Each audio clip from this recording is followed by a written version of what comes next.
Valve has left Half-Life fans in a lurch for nearly 13 years. The cliffhanger ending of Half-Life 2 Episode 2 in 2007 set up an epic confrontation that still hasn't been fully resolved.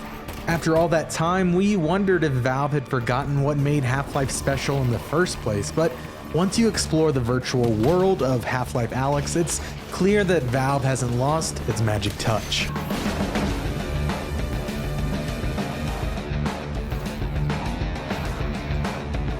On one level, it's a shame that only fans with a VR setup can experience Valve's newest project. On the other hand, Valve's use of virtual reality is so smart that we can't imagine playing Half-Life Alyx on a flat monitor. Simple tasks like picking up an empty can or reloading a gun are more thrilling in VR, and firefights with Combine troops are more harrowing since you can now physically duck and weave among cover.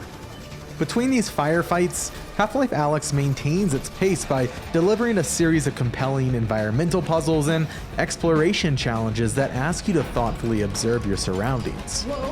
Half-Life Alyx's sense of atmosphere is extraordinary. As Alyx travels across City 17 on a mission to save her father, she explores abandoned underground subways, derelict zoos, and crumbling upscale hotels.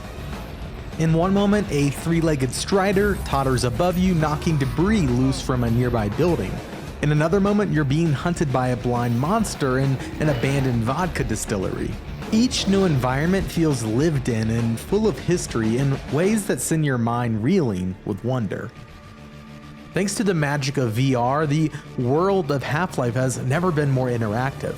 Many of the environmental puzzles ask you to find new ways to look at your surroundings. Whether you're reaching over a chasm for the flashlight hanging off of a corpse, tiptoeing over mines, or tossing bottles across the environment to create a distraction, you feel like you're inside a uniquely responsive world. Thankfully, you are also equipped with a pair of gravity gloves that allow you to snag objects off the floor with the twist of your wrist, and flinging gear across the room had us feeling like a true Jedi Master.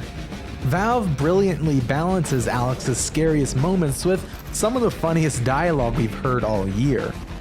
A Resistance member named Russell occasionally comes in over your headset to talk through your mission and offer guidance, and these exchanges are real highlights. Throughout the campaign, Alyx and Russell talk about everything from old school floppy disks to questionable business plans to club sandwiches, and Valve's clever writing often left us in stitches. And I'm not done. Then you add a second sandwich on top of the first one. You put ham in it, also from a pig, and turkey from an animal we used to call the turkey, and more tomato, more lettuce, and a bunch of other things I'm forgetting. This game is technically a prequel to Half-Life 2, but we wouldn't classify it as a side story since it adds important world-building elements to Half-Life's universe and expands on the series' narrative in some exciting ways. Half-Life Alyx is a must-play for anyone with a VR headset, not just fans. Like the ending of Half-Life 2 Episode 2, Alyx's phenomenal conclusion is full of promise. We just hope we don't have to wait another 13 years to see that promise fulfilled. And that's why Half-Life Alyx comes in at number 8 on Game Informer's Top 10 Games of 2020.